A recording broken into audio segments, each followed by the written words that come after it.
무기질, 유기질, 수분 등으로 채워져 있는 뼈의 골밀도는 30세를 전후로 가장 높았다가 나이가 들면서 다시 낮아집니다.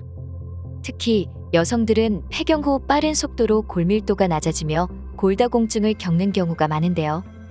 그런데 최근에는 식습관과 생활습관의 변화로 나이에 상관없이 뼈의 건강에 적신호가 켜진 분들이 증가하고 있어 더욱 문제가 되고 있습니다.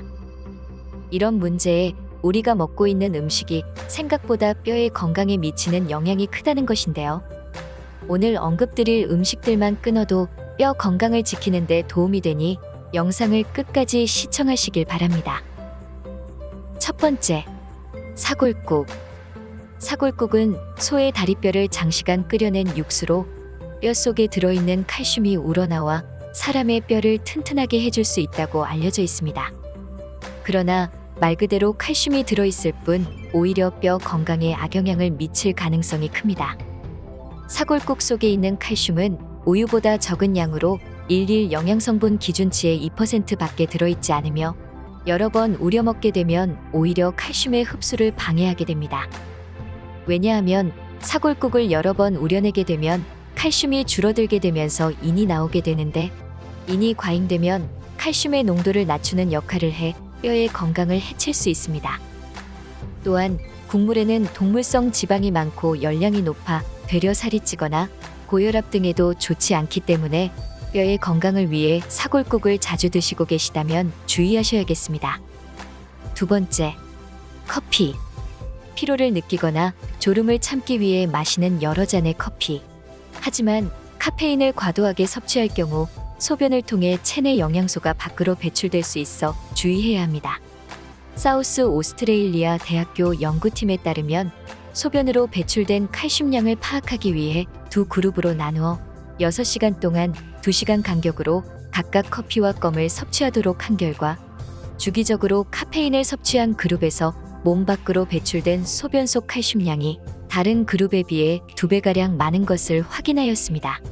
그리고 이러한 연구 결과를 토대로 하루 최소 한 잔의 커피는 장점이 있으나 과도한 섭취는 골다공증과 같은 질환의 위험을 증가시킬 수 있다며 2잔 이상의 커피는 권하지 않는다고 말했습니다. 세 번째, 염분이 많은 음식.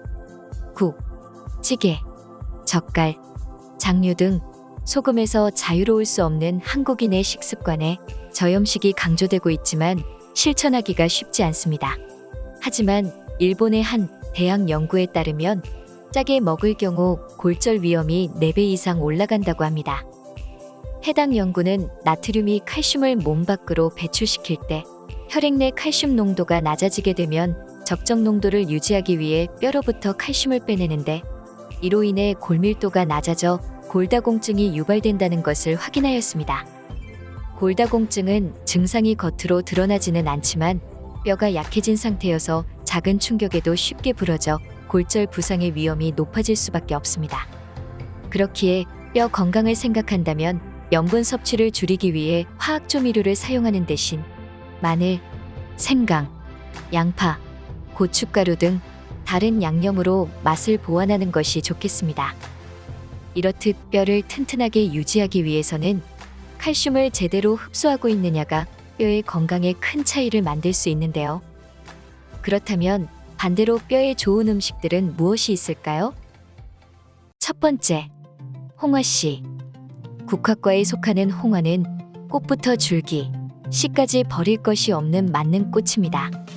부산대에서 진행한 연구 결과에 따르면 골감소증, 골다공증이 있는 실험군에게 하루 90에서 150mg의 홍화씨 추출물을 투여하고 골밀도에 미치는 영향을 살펴본 결과 3개월간 투여한 실험군의 골밀도가 점점 증가했으며 1년간 투여한 결과 최고 30%까지 골밀도가 증가했다고 발표했습니다.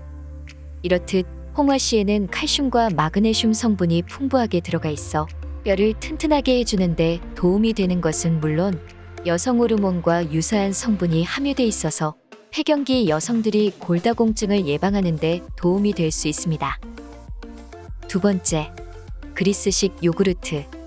우유가 주 원료인 그리스식 요구르트에는 뼈의 건강을 돕는 칼슘과 뼈를 지탱하는 데 도움이 되는 마그네슘과 단백질이 풍부합니다. 한 영양학술지에 실린 연구 결과에 따르면 12주간 플레인 그리스식 요구르트와 고강도 운동 프로그램을 함께 수행한 사람은 플라세보군보다 뼈 형성이 증가했다는 것을 확인하였습니다. 이 결과를 토대로 그리스식 요구르트를 하루에 1개씩 먹어주는 것이 뼈의 건강을 지키는 데 도움이 될 수 있다는 것을 알 수 있습니다. 세 번째, 브로콜리. 칼슘은 녹색 채소에도 많이 함유되어 있는데 이 녹색 채소 중에서도 비타민, 요오드 등 뼈를 튼튼하게 해주는 성분까지 풍부한 시금치가 언급이 많이 되고 있습니다. 하지만 시금치에 들어있는 수산이 칼슘의 흡수를 방해하기 때문에 칼슘 함량이 높더라도 흡수율이 낮을 수밖에 없습니다. 그래서 이러한 시금치 대신 브로콜리를 먹어주는 것이 뼈의 건강에 더 도움이 될 수 있는데요. 브로콜리는 시금치보다 칼슘 함량이 4배가량 많으며 칼슘의 흡수량을 높여주는 비타민C와 칼슘이 체외로 배출되는 현상을 차단해 체내에 흡수되도록 돕는 비타민K 역시 풍부합니다. 게다가 뼈의 구조 형성에 중요한 역할을 하는 단백질인 오스테오칼신의 생산을 촉진하여 뼈를 튼튼하게 하는 데도 도움이 될 수 있습니다. 지금까지 뼈에 안 좋은 음식과 함께 뼈 건강에 도움이 될 수 있는 음식에 대해 살펴보았는데요. 나이가 들수록 유의해야 하는 뼈 건강이지만 뼈를 육안으로 확인할 수도 없고 특별한 증상이 없어 관리를 놓치고 있는 경우가 많습니다. 하지만 식단만 바꿔도 뼈 건강에 도움이 될 수 있다고 하니 건강을 위해 바꿔보는 것이 좋겠죠? 오늘 영상 참고하셔서 뼈 건강을 관리하는 데 도움받아 보시길 바라며 다음에는 더 좋은 콘텐츠로 찾아뵙겠습니다. 오늘 내용이 유익하셨다면 좋아요와 구독 눌러주세요. 시청해주셔서 감사합니다.